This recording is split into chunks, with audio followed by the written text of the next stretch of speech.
Hades 2 has been chugging along in early access for a while now, so I thought it was high time to take a look. I had been holding off for that 1.0 release, but that new trailer update looked too enticing, so here I am. Hades 2, starring Melinoa?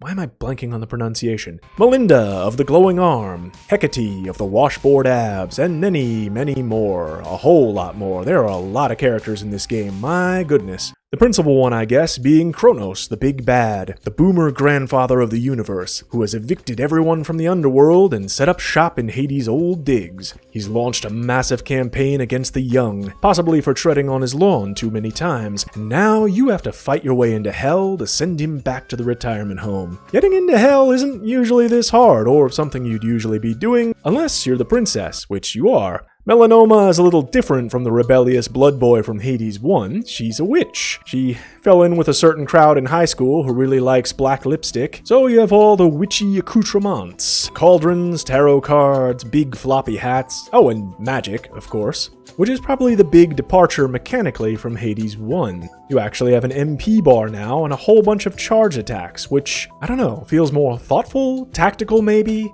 a little slower. It took a little getting used to, I'll say, because I played a whole lot of Hades 1 and I had gotten very used to just wildly spam attacking my way through everything, perhaps to my detriment because it took a little bit of an adjustment to get used to this combat system, and I don't know what footage I've overlaid over this, but you might see me making that adjustment throughout the course of this video. There's not too much that's different, actually. It has the same tight gameplay and loose interpretation of classical mythology, a lot of characters, some old faces, a lot of new ones, although they've already used most of the cool ones in the first game, so we're getting a little more obscure now. Zeus is still here, of course. He's always willing to come down from the heavens to spend some time with a young lady. Maybe better keep an eye on that. There's a moon lady now who gives you moon powers, which is like your ultimate ability that you can upgrade throughout the game. My personal favorite being the big moon laser, because sometimes I get tired of being a witch and I want to take a moment to become a Super Saiyan. And there's a whole bunch of side characters too. Sassy ghost roommates, moody spider girls, whatever the ever-loving hell this is supposed to be. And characters are important, just like Hades 1, this is half roguelike action-adventure and half relationship simulator. That being the case, you're gonna spend about half the time back at your base camp, or less than half the time, or more, which really depends on how good you are at the game and how long your runs are, that being the nature of roguelikes. It's a pretty nice pad as far as pads go. I feel like more games are doing this these days, or maybe it's just the games I've been playing. Nine Souls is the most recent example, but I feel like maybe this is a new-ish trend that's been creeping into games now. Am I crazy? Is this something you've noticed too? Let me know in the comments. I should make a video about that someday. Top 10 video game hideouts for whenever I get tired of putting in effort and just want to make list videos. Well, it's a nice mechanic nonetheless, and after all, this is a fantasy game, and having a nice place to your own is an appealing fantasy, or having any kind of space to yourself, since probably half of this generation still lives with their parents. Gonna want to chat with everyone, get to know them, make friends, by pushing alcohol on them at every turn until you can get them into the hot tub.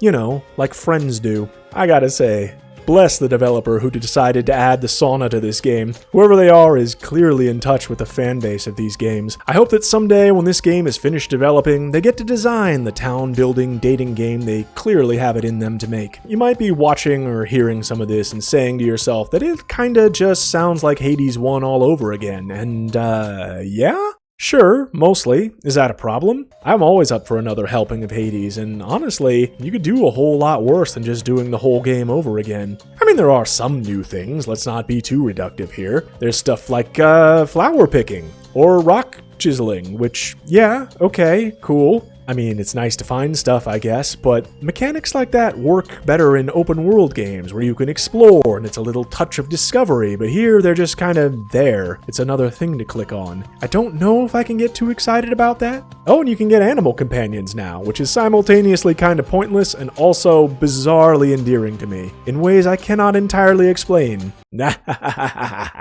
Froggy, join me in battle. It is the little things that make the difference, I guess, and Hades 2 is absolutely packed with them. There's little character moments, detail, humor, by my count approximately 100 million billion lines of dialogue that's so well voice acted that even tens of hours into this game, I can't bring myself to skip them. The one thing that disappointed me was that there's no decorations in this game, but I guess there are, apparently, reading the wiki. Somehow after 20 plus hours in Hades 2, I haven't unlocked that yet?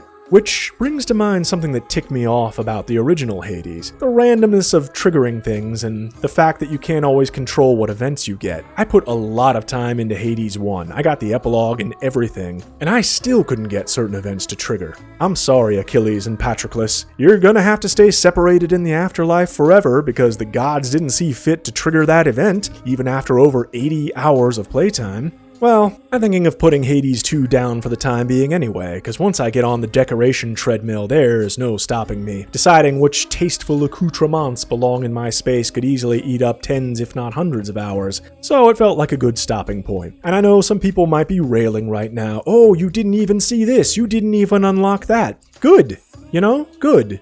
Save some of that for later. I'm definitely going to come back for 1.0, and I don't like to promise to make videos in advance because that feels like an obligation, but I can say it is definitely, positively, 100% likely to happen. But until that time, I'm going to go play something else.